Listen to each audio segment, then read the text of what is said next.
It's my internet connection. OBS is just fucking up. Whatever. I'll just make it like part 1, part 2 of whatever. Let me just make sure that everything's up and running again. Technical difficulties.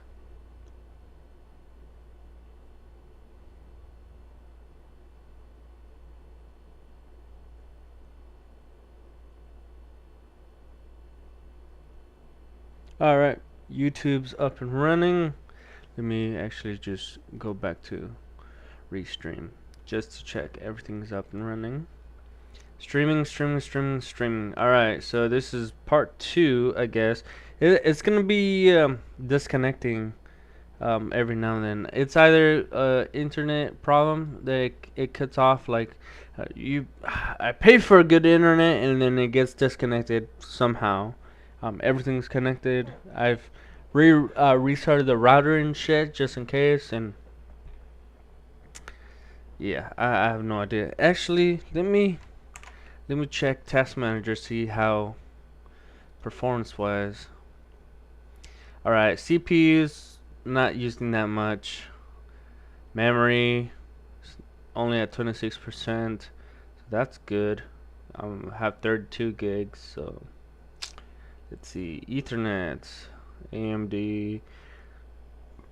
Huh, how is it using my graphics card? Nope. Should not be a problem with my system. It's just an internet connection, I believe. Alright, so let's see. Yep.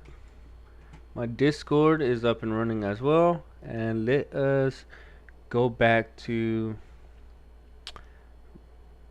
try to get back to red chalk on paper.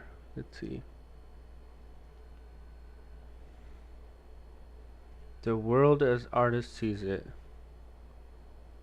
Creative process.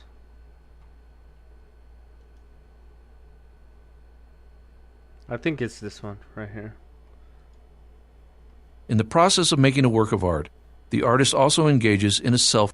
The landscape painter John Constable spoke of this openness as the art of seeing nature.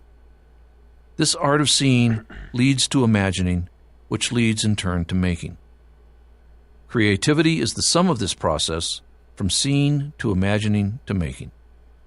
In the process of making a work of art, the artist also engages in a self-critical process, questioning assumptions, revising and rethinking choices and decisions, exploring new directions and possibilities. All right, here we go. Exploring the creative.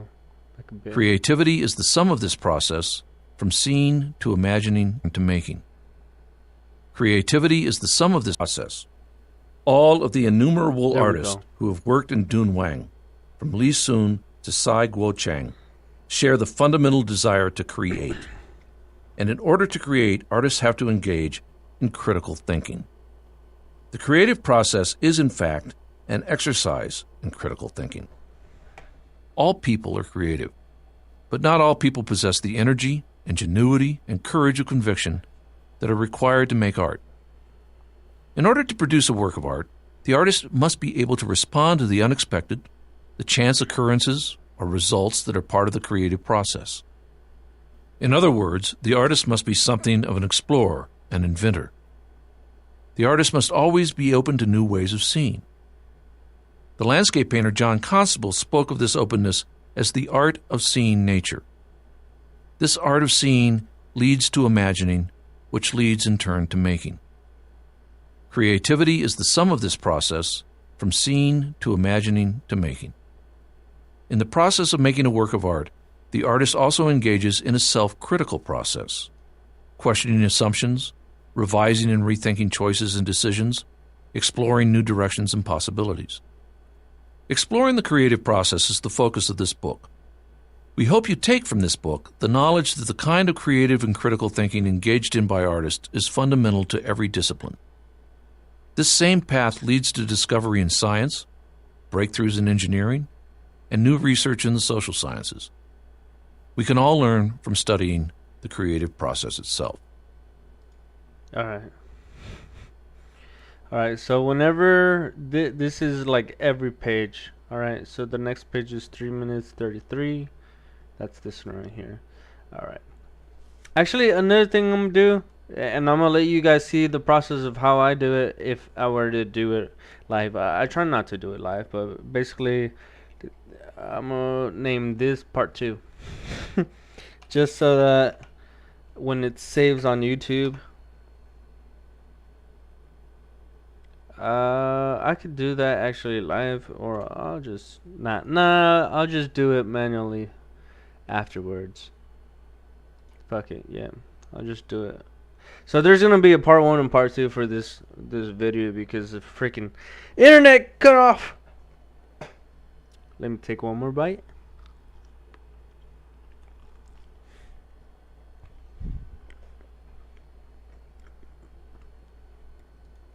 Art and the idea of beauty. For many people, the main purpose of art is to satisfy our aesthetic sense, our desire to see and experience the beautiful. The question of just what constitutes beauty has long been a topic of debate. In fact, it is probably fair to say that the sources of aesthetic pleasure, aesthetic refers to our sense of the beautiful, differ from culture to culture and from time to time. In Western culture, beauty has long been associated with notions of order, regularity, right proportion, and design, all hallmarks of classical art and architecture in the Greek Golden Age, the era in which, for instance, the Parthenon in Athens was constructed. As a result, for centuries, mountain ranges such as the Alps or the American Rockies, which today rank among our greatest sources of aesthetic pleasure, were routinely condemned. As late as 1681, Thomas Burnet, writing in his Sacred Theory of the Earth, could quite easily dismiss them. I'm getting a phone call from Oklahoma. I don't know anyone from Oklahoma, so I ain't answering. They could leave a message. Never answer phone calls that you guys don't know, guys. And if it's important enough, they could leave a voicemail. And then even if that voicemail says something, it could be sketchy. So check, like for example, if it's talking about your money, your credit card, some shit along that line, you could always check your bank account online yourself or through an app. Make sure that what they say in the voicemail actually matches with what you see in real life. And then always give a call directly to the phone, like the phone number that you can find through the application or on the website, directly through them, and then ask them about it. Hey, I just got a voicemail, blah blah blah, said blah blah blah. Make sure you don't get scammed by these scammers, either online or over the phone and shit. Anyways, let's get back to the beginning of it, because I forgot everything he said. Art and the idea of beauty. For many people, the main purpose of art is to satisfy our aesthetic sense, our desire to see and experience the beautiful. The question of just what constitutes beauty has long been a topic of debate. In fact, it is probably fair to say that the sources of aesthetic pleasure, aesthetic refers to our sense of the beautiful, differ from culture to culture and from time to time. In Western culture, beauty has long been associated with notions of order, regularity, right proportion, and design, all hallmarks of classical art and architecture in the Greek Golden Age, the era in which, for instance, the Parthenon in Athens was constructed.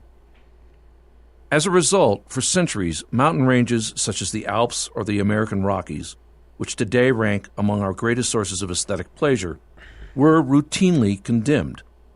As late as 1681, Thomas Burnet, writing in his Sacred Theory of the Earth, could quite easily dismiss them. They are placed in no order, one with the other. There is nothing in nature more shapeless or ill-figured. They are the greatest examples of confusion that we know in nature.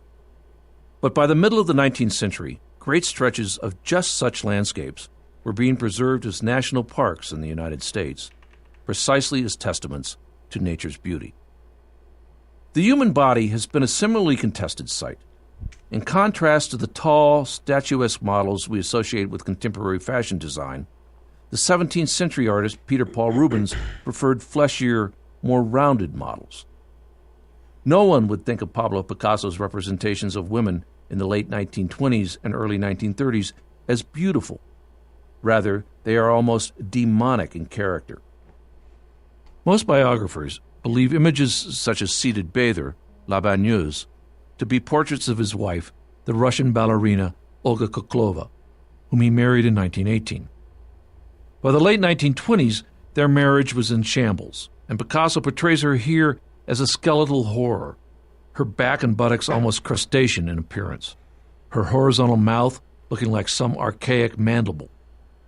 Her pose is ironic, inspired by classical Greek representations of the nude, and the sea behind her is as empty as the Mediterranean sky is gray. Picasso means nothing in this painting to be pleasing, except our recognition of his extraordinary ability to invent expressive images of tension. Through his entire career, since his portrayal of a brothel in the 1907 Les Demoiselles d'Avignon, he represented his relation to women as a sort of battlefield between attraction and repulsion. There can be no doubt which side has won the battle in this painting.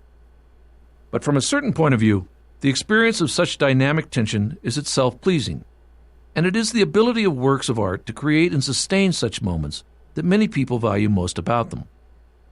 That is, many people find such moments aesthetically pleasing.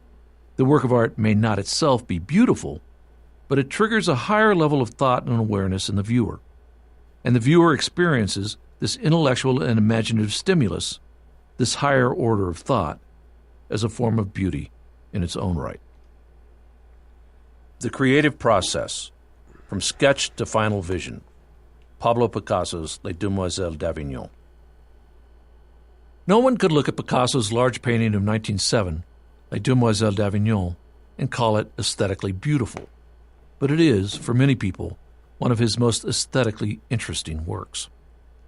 Nearly 8 feet square, it would come to be considered one of the first major paintings of the modern era, and one of the least beautiful. The title, chosen not by Picasso but by a close friend, literally means the young ladies of Avignon, but its somewhat tongue-in-cheek reference is specifically to the prostitutes of Avignon Street, the red light district of Barcelona, Spain, Picasso's hometown. We know a great deal about Picasso's process as he worked on the canvas from late 1906 into the early summer months of 1907, not only because many of his working sketches survive, but also because the canvas itself has been submitted to extensive examination, including X-ray analysis. This reveals early versions of certain passages, particularly the figure at the left and the 2 figures on the right, which lie under the final layers of paint. An early sketch reveals that the painting was originally conceived to include 7 figures, 5 prostitutes, a sailor seated in their midst, and, entering from the left, a medical student carrying a book. Picasso probably had in mind some anecdotal or narrative idea contrasting the dangers and joys of both work and pleasure, but he soon abandoned the male figures. By doing so, he involved the viewer much more fully in the scene. No longer does the curtain open up at the left to allow the medical student to enter. Now the curtain is opened by one of the prostitutes, as if she were admitting us, the audience, into the bordello. We are implicated in the scene. Oh, this one right here. And an extraordinary scene it is. Picasso seems to have willingly abdicated any traditional aesthetic sense of beauty. There is nothing enticing or alluring here. Of all the nudes, the 2 central ones are the most traditional, but their bodies are composed of a series of long, lozenge shapes, hard angles, and only a few traditional curves. It is unclear whether the second nude from the left is standing or sitting, or possibly even lying down. In the early drawing, she is clearly seated. Picasso seems to have made her position in space intentionally ambiguous. We know through X-rays that all 5 nudes originally looked like the central 2. We also know that sometime after he began painting Les Demoiselles, Picasso visited the Palais de Trocadero, now the Museum of Man in Paris, and saw its collection of African sculpture, particularly African masks. He was strongly affected by the experience. The masks seemed to him imbued with power that allowed him for the first time to see art, he said, as a form of magic, designed to be a mediator between the strange, hostile world and us, a way of seizing power by giving form to our terrors as well as our desires. As a result, he quickly transformed the faces of 3 of the 5 prostitutes in his painting into African masks. The masks freed him from representing exactly what his subjects looked like and allowed him to represent his idea of them instead. That idea is clearly ambivalent. Picasso probably saw in these masks something both frightening and liberating. They freed him from a slavish concern for accurate representation, and they allowed him to create a much more emotionally charged scene than he would have otherwise been able to accomplish. Rather than offering us a single point of view, he offers us many, both literally and figuratively. The painting is about the ambiguity of experience. Nowhere is this clearer than in the squatting figure in the lower right-hand corner of the painting. She seems twisted around on herself in the final version, her back to us, but her head is impossibly turned to face us, her chin resting on her grotesque, claw-like hand. We see her, in other words, from both front and back. Notice, incidentally, that even the nudes in the sketch possess something of this double point of view. Their noses are in profile, though they face the viewer. But this crouching figure is even more complex. An early drawing reveals that her face was originally conceived as a headless torso. What would become her hand was initially her arm. What would become her eyes were her breasts, and her mouth began as her belly button. Here we are witness to the extraordinary freedom of invention that defines all of Picasso's art, as well as to a remarkable demonstration of the creative process itself. Roles of the artist. Most artists think of themselves as assuming one of 4 fundamental roles, or some combination of the 4, as they approach their work. 1. They create a visual record of their time and place. 2. They help us to see the world in new and innovative ways. 3. They make functional objects and structures more pleasurable by imbuing them with beauty and meaning. And 4. They give form to immaterial ideas and feelings. 1. Artists make a visual record. Hold up. Let's see where we're at. Okay, so we're on 1.2, world as artists see it. Okay. We're still on it, I guess. 1.3.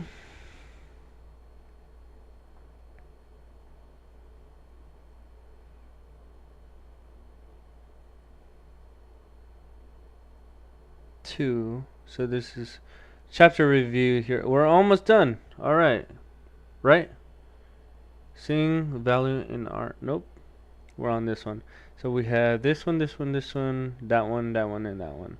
And then we'll try to do like the course study practice or whatever.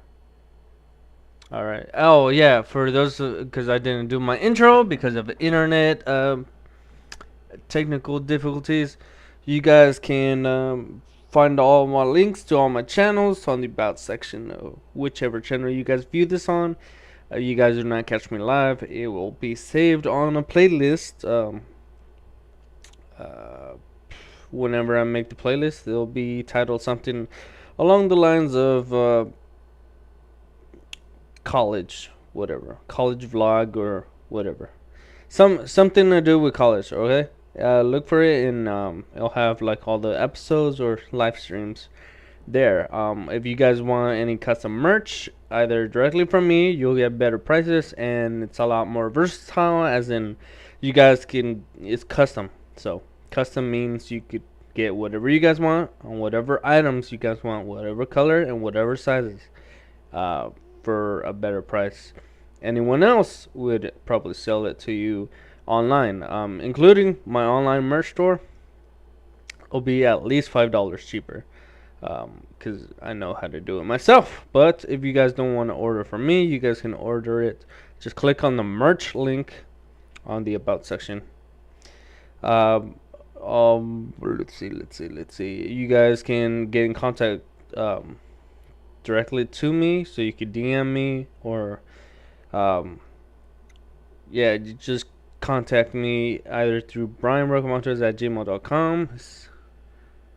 Right there, that is my email address. On the subject line, just put BB's Custom Merch, and then your first or last name, or both, and just let me know what kind of items you guys are looking for, the sizes, what colors, hoodies. It could be hoodies, sweaters, like without the hood, shirts. It could be tank tops. It can be caps, hats, or mugs, plates. So whatever you guys want, you guys let me know. I'll make it for you guys. You guys pay for it, and I send it out ASAP. Other than that, Discord channel, my Discord link, is also in the About section, so you guys can contact me through there. And speaking of Discord, you guys can join whenever I'm live. I'm streaming to my Discord, so that if anyone wants to join, they can. I'm currently in my lobby.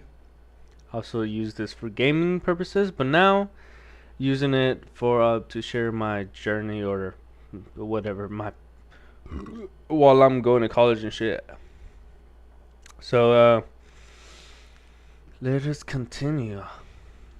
If you guys have any questions, if you guys could put it in the comments down below. Hopefully I'm live when you guys put it into the comment section, and if not, again, you guys could DM me there. Also, Instagram. Just look for Telhill760 and you'll find me. Anyways, let's do this. Or to the people, places, and events of their time and place. Sometimes artists are not so much interested in seeing things anew as they are in simply recording accurately what it is that they see. In fact, this was precisely the purpose of the artist who created the Bactrian camel carrying goods across the Silk Road. The art of portraiture is likewise a direct reflection of this desire. And of all forms of art, portraiture is, in fact, one of the longest-standing traditions. Until the invention of photography, the portrait, whether drawn, painted, or sculpted, was the only way to preserve the physical likeness of a human being. Mickalene Thomas specializes in portraits of African-American women, often posed in reclining positions amidst decor dating from the 1960s and 1970s. The furniture and textile designs in Thomas's works derive, in fact, from an 18-volume set of books she found in a thrift shop titled The Practical Encyclopedia of Good Decorating and Home Improvement, published in 1970. Her reclining figures are designed to evoke the 19th century paintings of odalisques, the Turkish word for odalisque is a female slave or concubine in a Turkish harem. I thought that was odalisques. Odalisques. Odalisques or odalisques? I don't know. He pronounces it that way, so. Paintings of odalisques, the Turkish word for harem slave girl or concubine, such as Edouard Manet's famous portrait of a Parisian courtesan, Olympia. But where Manet's figure is nude, Thomas's women are clothed. Where most 19th century odalisques are submissive, the forthright stare of Manet's is one of the single exceptions to the rule. Thomas's figures exude a certain authority and self-assurance. They evoke, in fact, the superstar African-American divas of the 1970s, actresses like Tamara Dobson and Pam Grier, who starred in such films as Cleopatra Jones and Foxy Brown, so-called blaxploitation films that in the 1970s were in many ways as controversial as hip-hop and rap in the 1980s and 1990s.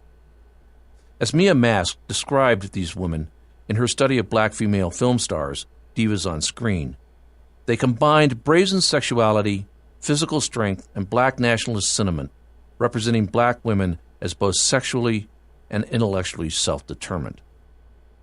Portrait of Monja was first exhibited at the U.S. Mission to the United States in 2010 as part of the U.S. Department of State's Art and Embassies program. Originally, a different portrait had been on display, but when it was sold to the Akron Art Museum, Thomas replaced it with a painting rather appropriately featuring the colors red, white, and blue. Hundreds of rhinestones decorate the surface of Portrait of Monja. Thomas's model's red high-heel shoes seem perched notably on an anamorphic projection of a... Anamorphic, referring to a drawing that presents a distorted image which appears in natural form when viewed at a raking angle. Okay, so this is the photo they're talking about?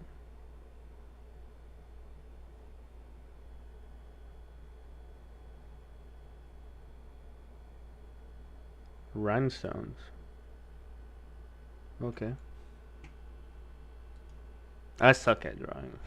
I want to get better at it though, but yep.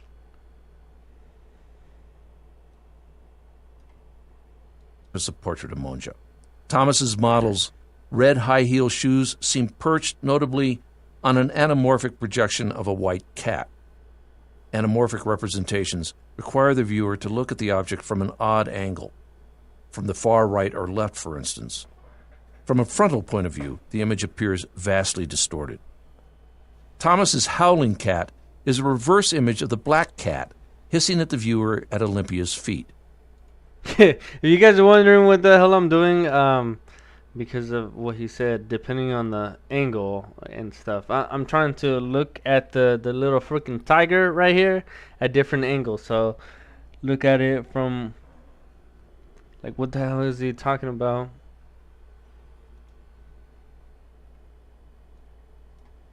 Image appears vastly distorted. Thomas's Howling Cat is a reverse image of the black cat hissing at the viewer at Olympia's feet. It is as if, over the 100+ years since the black maid delivered the bouquet of flowers to Manet's courtesan, brought to her presumably by a man, in whose place you, as the viewer, stand, and at whom the black cat hisses, the black maid has displaced the white courtesan to become a contemporary American woman of unmistakable sex appeal, but now unburdened by the fetters of sexual and racial exploitation that haunt Manet's earlier work. For just as surely as Thomas's Portrait of Monja is a visual record of the artist's own late 20th century world, Manet's Olympia reflects Parisian life in the 1860s.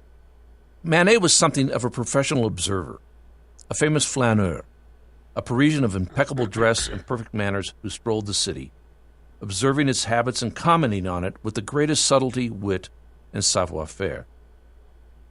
Wrote Manet's friend Antonin Proust, with Manet, the eye played such a big role that Paris has never known a flaneur like him, nor a flaneur strolling more usefully. Nevertheless, as accurately as Olympia may reflect its time and place, Manet's audience in the 1860s found the painting appalling. Proust explains that the public at the time thought of a courtesan in terms of the preconceived idea of an opulent woman displaying her abundant flesh on luxurious sheets, while Manet represented the reality of Parisian brothels, which were instead full of girls of desperate and indigent nudity. Thus, even though Manet believed that he was depicting his time and place with the utmost fidelity, his audience was unwilling to recognize the veracity of his vision. 2. Artists help us to see the world in new or innovative ways. This is one of the... Okay, let me just make sure. Okay, 2. Alright, so... Oh, it's talking about the roles of the artist. Okay, so number 1 is artists make a visual record. Artists offer new ways of seeing. Artists elevate functional objects.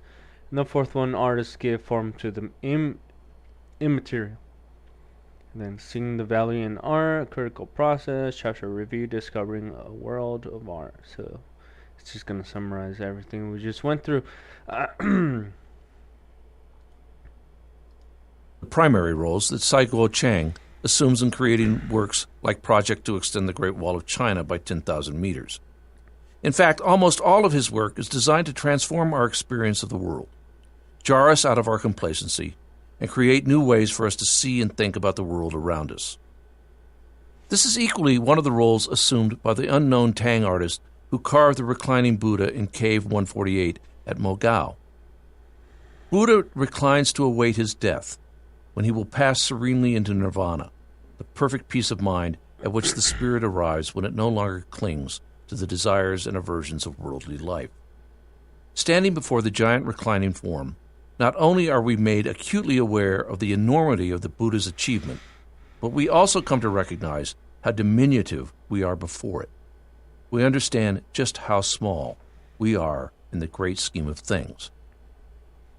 In 2003, Ken Gonzalez-Day began researching the history of lynching in 19th century California by assembling as complete a record of the practice in the state that he could. He was particularly interested in revealing how, when taken collectively, Native Americans, African Americans, Chinese immigrants, and Latinos were lynched more often than persons of Anglo or European descent, and Latinos more than Let me hear that again. of Anglo or European descent. Nope. And Americans, Chinese immigrants, and Latinos were lynched more often than persons of Anglo. Actively, Native Americans, African Americans, Chinese immigrants, and Latinos were lynched more often than persons of Anglo or European descent, and Latinos more than any other group. His goal was to visit as many of the 353 lynching sites he identified as he could. The project resulted in two separate bodies of work: a book titled Lynching in the West, 1850 to 1935, published in 2006, and a series of photographs titled Searching for California Hang Trees. His photograph, At Daylight, the Miserable Man Was Carried to an Oak, from the series, transforms the way we see the magnificent oak. Shot from below, the tree is represented as a tangle of branches that rise upward to the light, as if in testimony to its very longevity, upwards of 300 years. Its gnarled trunk is covered with living moss. In itself, it is something of a symbol of the life force, and yet it is the very site of violent death, unseen, but in Gonzalez-Day's work, revealed. 3. Artists make functional objects and structures, buildings, more pleasurable and elevate them or imbue them with meaning. This sculpture of a film projector is actually a coffin. It may seem surprising that the family of the deceased should order so elaborately decorative a final resting place, but the African sculptor Cain Quay and his workshop have been designing and producing coffins such as this one for over 40 years. Trained as a carpenter, Quay first made a decorative coffin for a dying uncle who asked him to produce one in the shape of a boat. In Ghana, coffins possess a ritual significance celebrating a successful life, and Quay's coffins delighted the community. Soon he was making fish and whale coffins for fishermen, hens with chicks for women with large families, Mercedes-Benz coffins for the wealthy, and cash crops for farmers, such as an 8.5-foot replica of a cocoa bean. In 1974, an enterprising San Francisco art dealer brought examples of Quay's work to the United States, and the artist's large workshop now makes coffins for both funerals and the art market. Today, Quay's workshop is headed by his grandson, Anang Sedi, and the film projector coffin illustrated here was photographed in the workshop on August 14, 2013. Almost all of us apply or would like to apply this aesthetic sense to the places in which we live. We decorate our walls with pictures, choose apartments for their visual appeal, ask architects to design our homes, plant flowers in our gardens, and seek out well-maintained and pleasant neighborhoods. We want city planners and government officials to work with us to make our living spaces more appealing. Public space is particularly susceptible to aesthetic treatments. One of the newest standards of aesthetic beauty in public space is its compatibility with the environment. A building's beauty is measured in the minds of many by its self-sufficiency, that is, its lack of reliance on non-sustainable energy sources such as coal, its use of sustainable building materials, the elimination of steel, for instance, since it is a product of iron ore, a non-renewable resource, and its suitability to the climate and culture in which it is built. A glass tower, however attractive in its own right, would seem out of place rising out of a tropical rainforest. These are the principles of what has come to be known as green architecture. The Jean-Marie Gibal Cultural Center in Noumea, New Caledonia, an island in the South Pacific, illustrates these principles. The architect is Renzo Piano, an Italian, but the principles guiding his design are anything but Western. The center is named after a leader of the island's indigenous people, the Kanak, and it is dedicated to preserving and transmitting Kanak culture.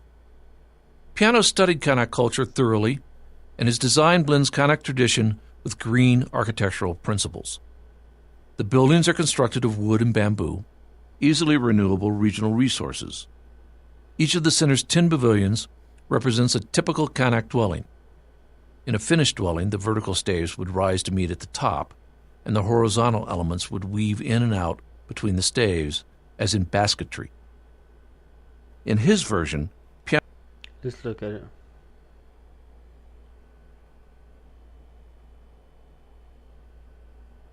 Yeah, that looks like, right there, that looks like it matches this better than the buildings in the back match nature, right? I don't know. There's pros and cons to everything, so. Piano left the dwelling forms unfinished, as if under construction, but to a purpose. They serve as wind scoops, catching breezes off the nearby ocean and directing them down to cool the inner rooms, the roofs of which face south at an angle that allows them to be lit largely by direct daylight. As in a Kanak village, the pavilions are linked with a covered walkway. Piano describes the project as, quote, an expression of the harmonious relationship with the environment that is typical of the local culture. They are curved structures resembling huts, built out of wooden joists and ribs. They are containers of an archaic appearance whose interiors are equipped with all the possibilities offered by modern technology. Best of both worlds, basically. All right, let me look at it again, because it's kind of cool. What is this? Buildings down here? Is this like a train track? No. It's just the roof of buildings right here.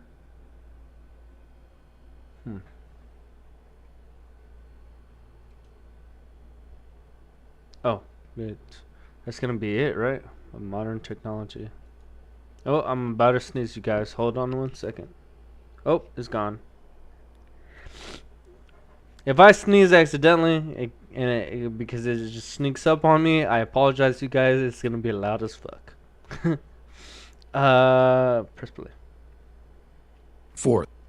Alright, we are on Artists Elevate Functional Objects, which is 1, 2, 3, 4 more little sections or pages to go, and we'll be done.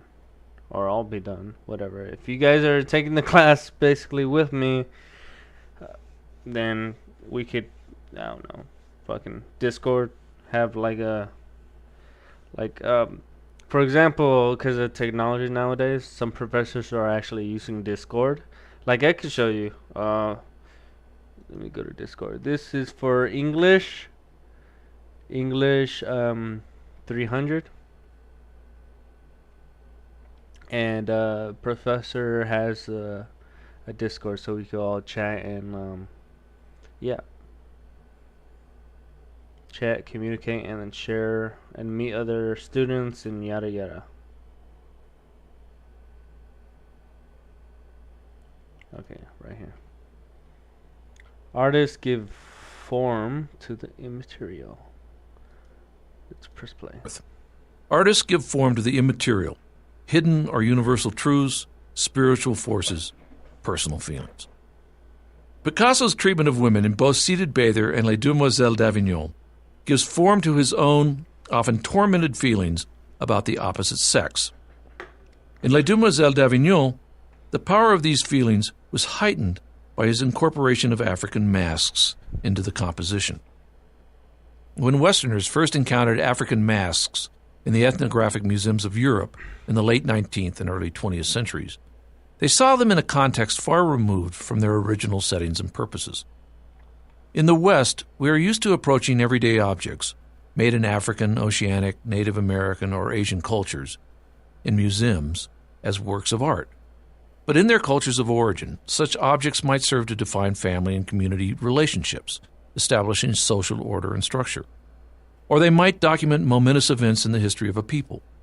They might serve a simple utilitarian function, such as a pot to carry water or a spoon to eat with. Or they might be sacred instruments that provide insight into hidden or spiritual forces believed to guide the universe. A fascinating example of the latter is a type of magical figure that arose in the Congo in the late 19th century. Known as Minkisi, sacred medicine, for the Congo tribes, such figures embodied their own resistance to the imposition of foreign ideas as European states colonized the continent. Throughout Central Africa, all significant human powers are believed to result from communication with the dead. Certain individuals can communicate with the spirits in their roles as healers, diviners, and defenders of the living. They are believed to harness the powers of the spirit world through Minkisi, singular Inkisi. Among the most formidable of Minkisi is the type known as Minkonde, singular Inkonde, which are said to pursue witches, thieves, adulterers, and wrongdoers by night. The communicator activates an Inkonde by driving nails, blades, and other pieces of iron into it so that it will deliver similar injuries to those worthy of punishment. Minkonde figures stand upright, as if ready to spring forward. In many figures, one arm is raised and holds a knife or spear, often missing, as here, suggesting that the figure is ready to attack. Other Minkonde stand upright in a stance of alertness, like a wrestler challenging an opponent. The hole in the stomach of the figure illustrated here contained magical medicines, known as bilongo, sometimes blood or plants, but often kaolin, a white clay believed to be closely linked to the world of the dead, and red ochre, linked symbolically to blood. Such horrific figures, designed to evoke awe in the spectator, were seen by European missionaries as direct evidence of African idolatry and witchcraft, and the missionaries destroyed many of them. More accurately, the Minkonde represented a form of animism, a belief. Animism, belief in the existence of souls and the conviction that non-human things can also be endowed with a soul. Let's look at it.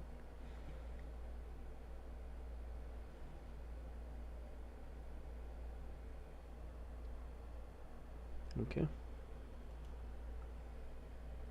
Let's continue. Let's go back just a little bit. Evidence of African idolatry and witchcraft, and the missionaries destroyed many of them. More accurately, the Minkonde represented a form of animism, a belief in the existence of souls and the conviction that non-human things can also be endowed with a soul that serves as the foundation of many religions. However, European military commanders saw them as evidence of an aggressive native opposition to colonial control. Yep. Despite their suppression during the colonial era, such figures are still made today and continue to be used by the peoples of the Congo and among Caribbean peoples of African descent. In fact, Cuban performance artist Tania Bruguera dressed up as a Minkonde in August 1998, standing still in the lobby of the Wilfredo Lamb Center of Contemporary Art in Havana until she began to wander the city as if in search of those who had broken the promises made to the icon in return for its help.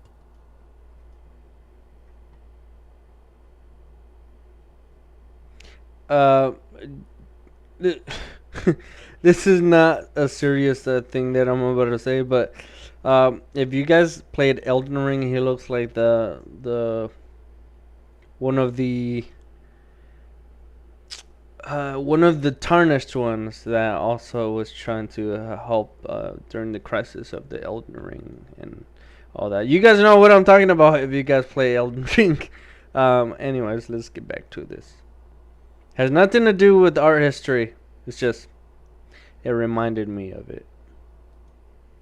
At once asserting the power of the icon, even as she revealed the vulnerabilities of her audience. The performance was reenacted at the Neuberger Museum of Art in Purchase, New York, in 2010. In the West, the desire to give form to spiritual belief is especially apparent in the traditions of Christian religious art. For example, the idea of daring to represent the Christian God has, throughout the history of the Western world, aroused controversy. In 17th century Holland, images of God were banned from Protestant churches. As one contemporary Protestant theologian put it, the image of God is His Word, that is the Bible, and statues in human form, being an earthen image of visible, earthborn man, are far away from the truth. In fact, one of the reasons that Jesus, for Christians, the Son of God, is so often represented in Western art is that representing the Son, a real person, is far easier than representing the Father, a spiritual unknown who can only be imagined. Nevertheless, one of the most successful depictions of the Christian God in Western culture was painted by Jan van Eyck nearly 600 years ago as part of an altarpiece for the city of Ghent in Flanders. Van Eyck's God is almost frail, surprisingly young, apparently merciful and kind, and certainly richly adorned. Indeed, in the richness of his vestments, Van Eyck's God apparently values worldly things. Van Eyck's painting seems to celebrate a materialism that is the proper right of benevolent kings. Behind God's head, across the top of the throne, are Latin words that translated into English read, "This is God, all-powerful in His divine majesty, of all the best, by the gentleness of His goodness, the most liberal giver, because of His infinite generosity." God's mercy and love are indicated by the pelicans embroidered on the tapestry behind Him, which in Christian tradition symbolize self-sacrificing love, for pelicans were believed to wound themselves in order to feed their young with their own blood if other food was unavailable. In the context of the entire altarpiece, where God is flanked by Mary and John the Baptist, choirs of angels, and at the outer edges Adam and Eve, God rules over an earthly assembly of worshipers, His divine beneficence protecting all. Seeing the value in art. Hey. How does the public come? Trying to look at the video. The picture. Alright. That was it. Next page. And we are, where are we? 1, 2, 3, 4 more pages left.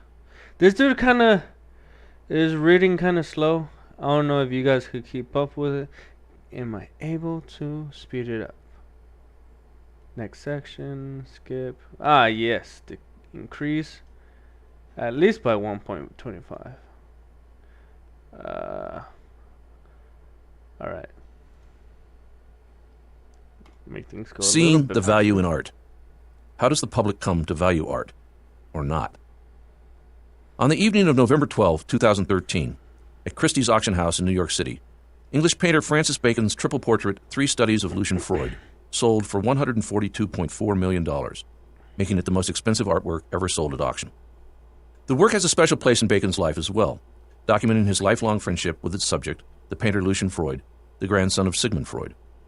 The two painters saw each other virtually every day for a quarter of a century, from the mid-1940s until about the time this work was painted. First exhibited in Italy and then in Bacon's triumphant retrospective in Paris in 1971 to 72, the 3 canvases were subsequently separated and sold into 3 different private collections before an Italian collector reunited the set in the 1990s. The triptych format was crucial to Bacon. It functioned for him as analogous to the filmmaking technique, using 3 different cameras. Maybe it's too fast. All right, let's go back. Let's restart that. Seeing the value in art. How does the public come to value art, or not? On the evening of November 12, 2013, at Christie's Auction House in New York City, English painter Francis Bacon's triple portrait, 3 Studies of Lucian Freud, sold for $142.4 million, making it the most expensive artwork ever sold at auction. The work has a special place in Bacon's life as well, documenting his lifelong friendship with its subject, the painter Lucian Freud, the grandson of Sigmund Freud. The two painters saw each other virtually every day for a quarter of a century, from the mid-1940s until about the time this work was painted. First exhibited in Italy and then in Bacon's triumphant retrospective in Paris in 1971 to 72, The 3 canvases were subsequently separated and sold into 3 different private collections before an Italian collector reunited the set in the 1990s. The triptych format... I knew it. Okay, triptych. Artwork made of 3 panels which may be hinged together so that the side segments or wings fold over the central area. Okay, yeah, I know how to fold a piece of paper like... It's tri-folding, basically. It was crucial to Bacon. It functioned for him as analogous to the filmmaking technique of using 3 different cameras to shoot the same scene from 3 different angles. Here, the bentwood chair and bed frame served to ground an unstable, violently convulsive figure, and the perspective lines surrounding both seemed to trap the composition as if in the lens of a camera. As in Picasso's Seated Bather, nothing in this painting is meant to be pleasing, except our recognition of the painter's extraordinary ability to invent an expressive image of tension. It is as if the violence of Lucian Freud's inner life is oozing out of his body in the form of Francis Bacon's paint. As interesting as the triptych may be, many people find it hard to like, and they find it almost incredulous that the art market has established it as one of the highest valued paintings of all time. In no small part, the extremely high price can be attributed to both the relative rarity of Francis Bacon paintings on the market and the burgeoning post-recession American economy. The art market depends on the participation of wealthy clients through their investment, ownership, and patronage. It is no accident, then, that the major financial centers of the world also support the most prestigious art galleries, auction houses, and museums of modern and contemporary art. Art galleries, in turn, bring artists and collectors together. They usually sign exclusive contracts with artists whose works they believe they can sell. Collectors may purchase work as an investment, but because the value of a given work depends largely upon the artist's reputation, and artists' reputations are finicky at best, the practice is very risky. As a result, what motivates most collectors is the pleasure of owning art and the prestige it confers upon them. The latter is especially important to corporate collectors. Artistic... Okay. Technically, this is the last one, right? Nope. 1, 2, 3. Jesus. Let's see. Oh, now it's saying I have 40 minutes in. But I had that technical difficulty where it just like disconnected internet. So I have no idea how it's gonna show up until I'm done streaming. And also, again, this course, this is like the course material, the book that is required for the class, and I have no idea how the professor is gonna incorporate it into the class course, the course and the tests, quizzes, assignments, and shit. But I'm doing my due diligence and just gonna go over the whole fucking chapter. I think it's a chapter, right? Chapters, whatever, and I'll go through as much as I can. I think basically when this front number changes to 2, I'm gonna stop. I think it stops on here, right? Yep. So after the chapter review, I'm gonna be doing the practice thing on the study, like the practice questions and shit, and then that'll be it for the class and the live stream, and then I'll probably go back to playing some video games. Anyways, continue. Value and the culture wars.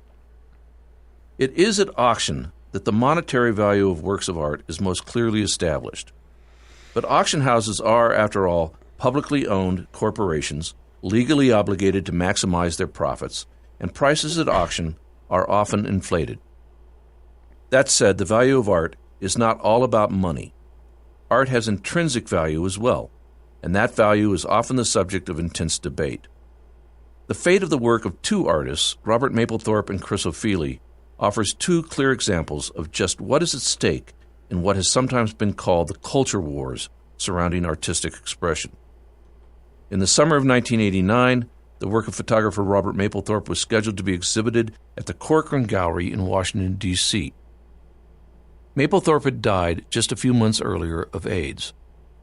He was known largely for his photographs of male nudes, and in a group of works known as the X-Portfolio, for his depictions of sadomasochistic and homoerotic acts. These last, and in particular a photograph of a little girl sitting on a bench revealing her genitals, had raised the ire of Senator Jesse Helms of North Carolina, who threatened to terminate funding for the National Endowment for the Arts, which had partially funded the exhibition at the Corcoran. Not wanting to jeopardize continued funding of the endowment, the Corcoran canceled the show. The show was moved to a smaller Washington gallery, Project for the Arts, where nearly 50,000 people visited it in 25 days. After leaving Washington, the exhibition ran without incident in both Hartford, Connecticut, and Berkeley, California. But when it opened at Cincinnati's Contemporary Arts Center, police seized many of the photographs as criminally obscene and arrested Dennis Berry, the center's director, on charges of pandering and the use of a minor in pornography. The Arts Center, the Robert Maplethorpe Foundation, and the Maplethorpe Estate together countered the police action by filing suit to determine whether the photographs were obscene under Ohio state law. We want a decision on whether the work as a whole has serious artistic value, they stated. In Cincinnati, the judge in the trial of Berry and the Arts Center ruled, however, that the jury should not consider Maplethorpe's work as a whole.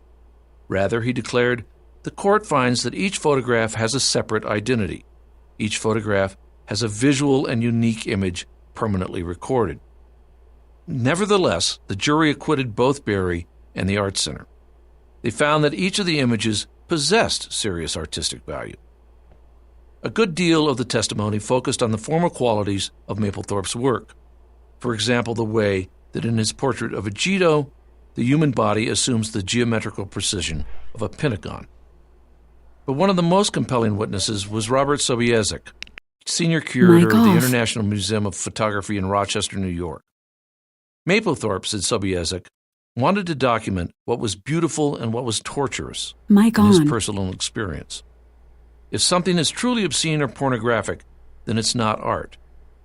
But in addressing the terms of his own life, he said, Maplethorpe was not unlike Van Gogh, painting himself with his ear cut off. Thus, the jury found that considered in the context of art as a whole, in the context of arts concerned with form, and in the context of the history of art and its tradition of confronting those parts of our lives that give us pain as well as pleasure, Maplethorpe's work seemed to them to possess serious artistic value. The Maplethorpe story makes clear that value, like beauty, as discussed earlier in this chapter, is a relative term. What some people value, others do not and cannot. A decade later, this state of affairs was reaffirmed by the controversy surrounding the exhibition Sensation, Young British Artists from the Saatchi Collection, which appeared at the Brooklyn Museum of Art October 2, 1999 through January 9, 2000. At the center of the storm was a painting called The Holy Virgin Mary by Chrisopheli, a British-born artist who was raised a Catholic by parents born in Lagos, Nigeria. The work's background gleams with glitter and dabs of yellow resin, a shimmering mosaic evoking medieval icons that contrast with the soft, petal-like texture of the Virgin's blue-gray robes. What appears to be black and white beadwork turns out to be pushpins. Small cutouts decorate the space, bare bottoms from porn magazines meant to evoke putti, the baby angels popular in Renaissance art. But most controversial of all is the incorporation of elephant dung, acquired from the London Zoo, into the work. 2 balls of resin-covered dung with pins stuck in them spelling out the words Virgin and Mary support the painting, and another ball of dung defines one of the Virgin's breasts. Cardinal John O'Connor called the show an attack on religion itself. The Catholic League for Religious and Civil Rights said people should picket the museum. New York Mayor Rudolph W. Giuliani threatened to cut off the museum's city subsidy and remove its board if the exhibition was not canceled, calling O'Feely's work, along with the work of several other artists, sick stuff. Taken to court, the mayor was forced to back down. Finally, Dennis Heiner, a 72-year-old Christian who was incensed by Ophelie's painting, eluded guards and smeared white paint across the work. Charged with second-degree criminal mischief, he was fined a mere $250. The painting has subsequently entered a private collection. For Ophelie, the discomfort his work generates is part of the point. His paintings, he says, are very delicate abstractions, and I wanted to bring their beauty and decorativeness together with the ugliness of shit and make them exist in a twilight zone. You know, they're there together, but you can't really ever feel comfortable about it. Ophelie works in the same twilight zone, evoking both his African heritage and his Catholic upbringing in his work. The avant-garde and... Hold up. Let's look at the picture. Okay, you can't even see it well.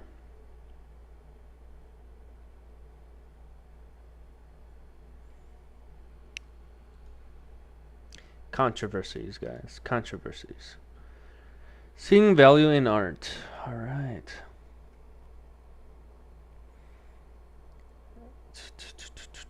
Avant-garde, the public opinion, political visions. Almost there. Almost there. I'm probably going past like any reconnection, successful, OBS, whatever, clear all notifications. Anyways, like, what was I saying? Like, I have no idea whether, like, today, whoever actually is in the class online and has the Canvas coursework and all that, am I going past what they are focusing on? Am I going ahead, or am I not going far enough? I have no idea. Just look. Let's see. They have 27 chapters in this book. I'm not sure if they're picking and choosing, skipping chapters or whatever, depending on the time. One semester is about 8 weeks, right? It ends in December, basically. So I have no idea how they're scheduling all the coursework and shit.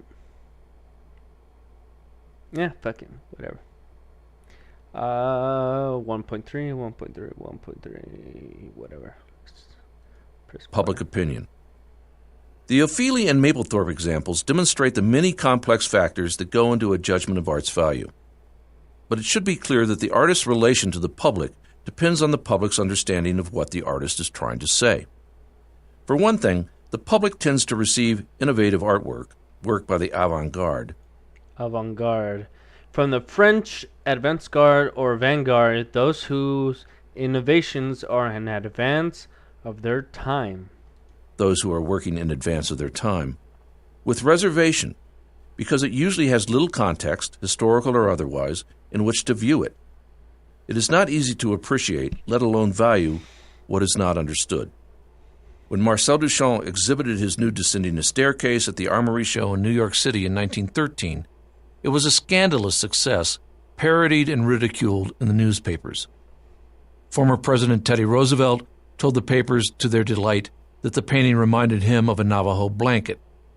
Others called it an explosion in a shingle factory, or a staircase descending a nude. The American Art News held a contest to find the nude in the painting. The winning entry declared, "It isn't a lady, but only a man." The Armory Show was most Americans' first exposure to modern art, and more than 70,000 people saw it during its New York run. By the time it closed, after also traveling to Boston and Chicago, nearly 300,000 people had seen it. If not many understood the nude then, today it is easier for us to see what Duchamp was representing. He had read, we know, a book called Movement, published in Paris in 1894, a treatise on human and animal locomotion written by Etienne Jules Marais, a French physiologist who had long been fascinated with the possibility of breaking down the flow of movement into isolated data that could be analyzed. He had also seen studies by the American photographer Edward Muybridge of animals and humans in motion. Marie. Okay, Marcel Duchamp, nude descending of staircase.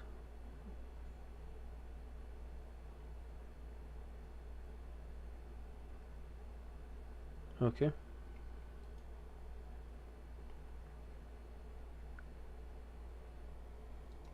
Muybridge, and Duchamp had embarked, we can now see, on the same path, a path that paralleled the development of the motion picture.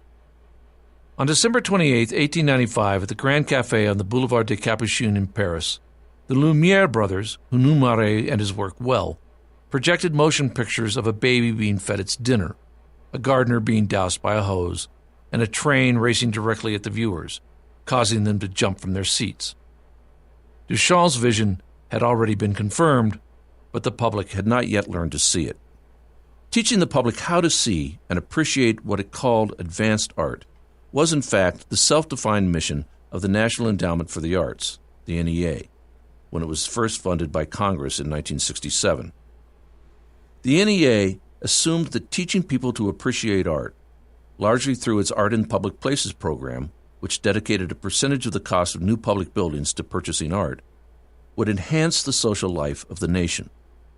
Public art, the endowment believed, would make everyone's lives better by making the places in which we live more beautiful, or at least more interesting. Richard Serra's controversial tilted arc tested this hypothesis like none other. When it was originally installed in 1981 in the Federal Plaza in Lower Manhattan, there was only a minor flurry of negative reaction. However, beginning in March 1985, William Diamond, newly appointed regional administrator of the General Services Administration, which had originally commissioned the piece, began an active campaign to have it removed. At the time, nearly everyone believed that the vast majority of people working in the Federal Plaza complex despised the work. In fact, of the approximately 12,000 employees in the complex, only 3,791 signed the petition to have it removed, while nearly as many, 3,763, signed a petition to save it. Yet the public perception was that the piece was a scar on the plaza and an arrogant nose-thumbing gesture, in the words of one observer. Finally, during the night of March 15, 1989, against the artist's vehement protests, and after he had filed a lawsuit to block its removal, the sculpture was dismantled and its parts stored in a Brooklyn warehouse. It has subsequently been destroyed. From Serra's point of view, Tilted Arc was destroyed when it was removed from Federal Plaza. He had created it specifically for the site, and once removed, it lost its reason for being. In Serra's words, site-specific works primarily engender a dialogue with their surroundings. It is necessary to work in opposition to the constraints of the context so that the work cannot be read as an affirmation of questionable ideologies and political power. Serra intended his work to be confrontational. It was political. That is, he felt that Americans were divided from their government, and the arc divided the plaza in the same way. Its tilt was ominous. It seemed ready to topple over at any instant. Serra succeeded in questioning political power probably more dramatically than he ever intended, but he lost the resulting battle. He made his intentions known and understood, and the work was judged as fulfilling those intentions. But those in power judged his intentions negatively, which is hardly surprising, considering that Serra was challenging their very position and authority. Yeah, smart. But at least it's part of history now, right? Yeah, but that is kind of... So it was a wall in between. It was just a wall in between. That's fucking hilarious. So bitches were complaining because they had to walk all the way around. Like, if they just wanted a straight shot, but this wall is like in the way, so they have to either choose that way or this way, and then they'd have to fucking recorrect themselves. It gives them more exercise though, but I get it. It's funny. In the same time, it's funny. All right. Political visions, critical process, chapter. 12:33 p.m. Jesus. Okay. I've been putting a lot of time into this, but fuck it. Better be prepared for when I do get inserted into the class. Political visions. Right. Political visions. One of the reasons that the public has had difficulty, at least initially, accepting so many of the public art projects that have been funded by both the NEA as well as local and state Percent for Art programs modeled after the federal program, is that in many instances people have not found them to be aesthetically pleasing. The negative reactions to Sarah's arc are typical. If art must be beautiful, then Sarah's work was evidently not a work of art, at least not in the eyes of the likes of William Diamond. And yet, as the public learned what the piece meant, many came to value the work, not for its beauty, but for its insight, for what it revealed about the place they were in. Sarah's work teaches us a further lesson about the value of art. If art appears to be promoting a specific political or social agenda, there are bound to be segments of the public that disagree with its point of view. There's always going to be people. A classic example is Michelangelo's David. Today it is one of the world's most famous sculptures, considered a masterpiece of Renaissance art. But it did not meet with universal approval when it was first displayed in Florence, Italy, in 1504. The sculpture was commissioned 3 years earlier when Michelangelo was 26 years old by the Opera del Duomo, Works of the Cathedral, a group founded in the 13th century to look after the Florence Cathedral and to maintain works of art. It was to be a public piece, designed for outdoor display in the Piazza della Signoria, the plaza where public political meetings took place on a raised platform called the Ringhiera, from which the English word harangue derives.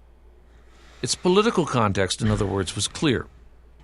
It represented David's triumph over the tyrant Goliath and was meant to symbolize Republican Florence, the city's freedom from foreign and papal domination, as well as from the rule of the Medici family, who had come to be seen as tyrannical. The David was, as everyone in the city knew, a sculptural triumph in its own right. It was carved from a giant 16-foot-high block of marble that had been quarried 40 years earlier. Not only was the block riddled with cracks, forcing Michelangelo to bring all his skills to bear, but earlier sculptors, including Leonardo da Vinci, had been offered the problem stone and refused to use it. When the David was finished in 1504, it was moved out of the Duomo at 8 in the evening. It took 40 men 4 days to move it the 600 yards to the Piazza della Signoria. It required another 20 days to raise it onto the Ringhiera. The entire time, its politics hounded it. Each night, stones were hurled at it by supporters of the Medici, and guards had to be hired to keep watch over it. Inevitably, a second group of citizens objected to its nudity, and before its installation, a skirt of copper leaves was prepared to spare the general public any possible offense. Today, the skirt is long gone. By the time the Medici returned to power in 1512, the David was a revered public shrine, and it remained in place until 1873, when it was replaced by a copy, as reproduced here, in order to give the reader a sense of its original context, and moved for protection from a far greater enemy than the Medici, the natural elements themselves. Michelangelo's David suggests another lesson about the value of art. Today, we no longer value the sculpture for its politics, but rather for its sheer aesthetic beauty and accomplishment. It teaches us how important aesthetic issues remain, even in the public arena. The critical process, thinking about science, technology, and the environment. Since 2005, New York artist David Brooks has worked as a volunteer field member with conservation. So he's thinking about making a scene works of art. In this chapter, we have discovered that the world of art has a vast and various as it is, not only because different artists in different cultures see and respond to the world in different ways, but also because each of us sees and responds to a given work of art in a different way. Artists are engaged in a creative process. We respond to their work through a process of critical thinking. At the end of each chapter, A World of Art, there is a section like this one titled Critical Process. You are invited to think for yourself about issues raised in this chapter using the question below as a guide. After you have thought about the questions on the Consider tab, switch to the Reflect tab for some additional insight. The critical process questions for this chapter are about Andy Warhol's Race Ray, which depicts events of May 1963 in Birmingham, Alabama. when Police Commissioner Bull Connor employed attack dogs and fire hoses to disperse civil rights demonstrations led by Reverend Martin Luther King Jr. Biologist Dr. Nathan Lujan in Ecuador, Peru, and Venezuela, studying the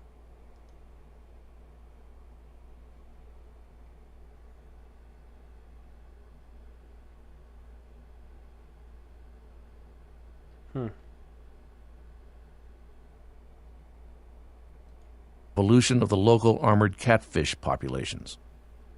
Their association is documented in the Art 21 New York close-up segment David Brooks in His Element.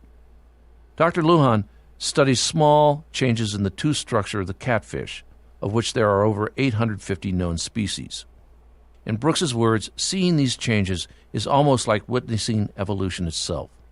Thus, for Brooks, to look at things that exist in sort of biological spheres through deep time scenarios is actually quite a fantastic, wondrous experience.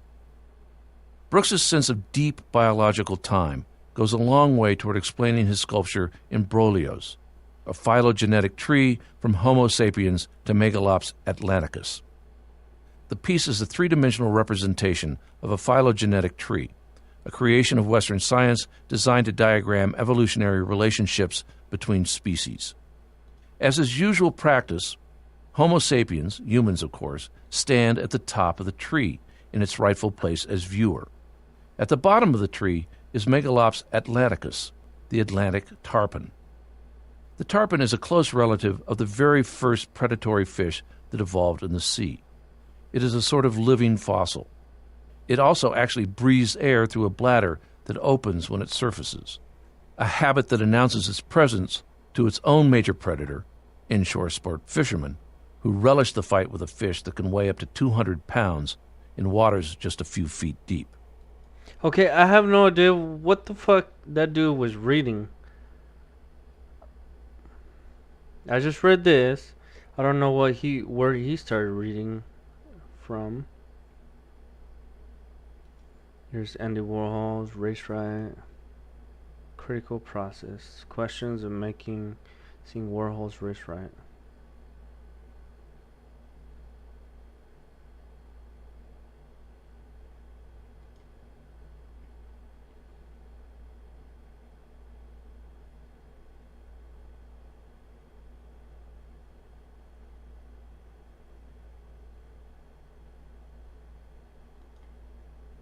Yep, that's pretty much it for the ebook. Fuck it, continue and then chapter Thinking review. back. 1.1. Thinking back. Thinking back. Let's see if I can find it. Oh, it's this right here. So, this whole page is to be read by you. And like, he was talking about fish, some other stuff. So whatever, critical thinking process. Oh, it was his critical thinking process. He was like doing the objective right here. Questions about making. Okay. Okay, whatever.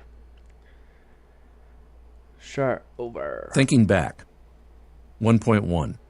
Differentiate between passive and active seeing. The act of seeing is not a simple matter of making a direct recording of reality. Everything we see is filtered through a long history of fears, prejudices, emotions, customs, and beliefs. Through art, we can begin to understand those filters and learn to look more closely at the visual world. How is the truth of our seeing challenged by trompe l'oeil works of art? In his painting Flag, how does Jasper Johns present an opportunity to look closely at a familiar image? How might the historical context of Faith Reingold's God Bless America influence how we see the work? 1.2. Define the creative process and describe the roles that artists most often assume when they engage in that process. Artists all share the fundamental desire to create, but artists respond to their world in divergent terms. The artist must be something of an explorer or inventor. What distinguishes artists from other people? What must an artist be able to do to produce a work of art? Most artists think of themselves as assuming one of 4 fundamental roles, or some combination of the 4, as they approach their work. Artists may help us to see the world in new and innovative ways, create visual records of specific times and places, imbue objects with beauty and meaning, and give form to feelings and ideas. What roles do artists Micheline Thomas and Edouard Manet assume in their work? What distinguishes the decorative coffins of Cain Quay's workshop? How does Pablo Picasso give form to the immaterial in his painting Les Demoiselles d'Avignon? 1.3. Discuss the different ways in which people value or do not value works of art. The monetary value of a work of art is determined by the art market and is often established at auction houses. But the value of art is not all about money. Art has intrinsic value as well, and that value is often the subject of intense debate. How did this debate manifest itself in the cases of Robert Maplethorpe and Chrisopheli? The public tends to receive innovative artwork with reservation because it usually has little context by which to understand and appreciate it. As Marcel Duchamp's New Descending a Staircase demonstrates, it is difficult to value that which is not understood. If the National Endowment for the Arts Art in Public Places program was designed to teach the public how to appreciate advanced art, how did Richard Serra's Tilted Arc test the NEA's assumptions when it was installed in Federal Plaza in Manhattan? How did political and social issues affect both its reception and nearly 500 years later, the reception of Michelangelo's David? Chapter 2. Developing that's visual... That's it. We made it. So a bunch of flashcards and critical thinking that you have to do on your own. Alright, let's go to study. Alright, discovering work of art, developing visual literacy, line, shape and space, 5. So these are the different chapters, right? Yep. Alright, so practice. All items? Sure. A manner of two-dimensional representation in which the appearance of a natural okay, I already know I'm not gonna do good. Key terms, just basically memorize it. Manner of two. Trumpet loyal. Yeah, I'm not gonna do the practice. It's yeah. Aesthetic, like one, I have to probably spell it perfectly, and like this one, definitely gonna. This one, a lot of them, I'm actually not gonna be able to type it in correctly the first time. All right, let's see how it actually works. Now, this is the kind of question I can answer. A manner of two-dimensional representation in which the appearance of natural space and objects is recreated with the intention of fooling the eye of... Okay, so it is a trumpet loyal. Submit. And I got that right. Next. I hate questions like this. Type the answer. Referring to a drawing that presents a distorted image which appears in natural form... I think it's the Triptych. I can't even, I don't even remember how to spell it. Nope. Anamorphic. Alright. I misspelled. And then it makes it correct? What? Okay. A female slave or concubine of Turkish harem. Odalisque. Triptych. Triptych. Triptych. That's how you spell it. Alright. An artwork made of 3 panels, which, okay. So I'll remember like trifold. Together that the side segments or wings fold over in the central area. Nailed it. Okay. Sense of what is beautiful. It's not animism. It's aesthetic. There we go. From the French word avant-garde. Fuck! Goddamn.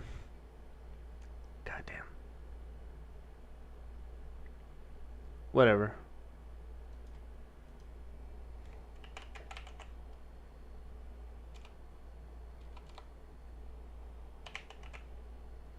Just give me the answer. Avant-garde. Damn it. See, like, you gotta study it over and over and over so you could get it through your head. Or in your head. Avant-garde. A. Okay. Next. Animism.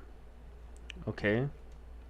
The belief in existence of souls and the conviction that non-human things can also be endowed with a soul. Alright. And then now what? So complete 7 correct.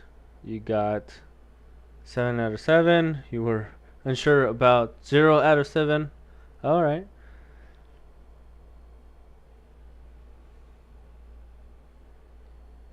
But I don't think this corresponds to like the Canvas course practice or any of that shit. Let's see. Learned, started, not seen. 7 total flashcards. View all. Pick items to review. All items. Triptych. Okay, whatever. This is just practice and stuff. Alright, let's see what to do. Alright, that's pretty much it, you guys, for this this stream. We did a whole chapter, or I did a whole chapter, whatever. If you're watching this, we did it together, whatever. But anyways, this is Art History 300, one of the courses. Depending on your guys' career path, it may actually be part of every career path. I don't know. Art history, it's one of those things that you have to check the box and get done. And art history, like whoever's, I don't know what kind of career path art history and like a bunch of art stuff goes directly towards, but hey, whatever you guys want to do.